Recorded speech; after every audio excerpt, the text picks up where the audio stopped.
how to make gay an infinite craft game of your PC or your PlayStation where you're playing this. So how can you simply make a gay in your infinite craft game?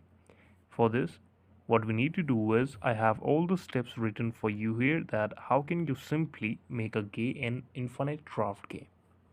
To make a gay in infinite craft, combine rainbow and Catholic Church blocks together and you will get a gay block of on your PC screen on your game. Both of these recipes are already fairly complex and require a lot of work.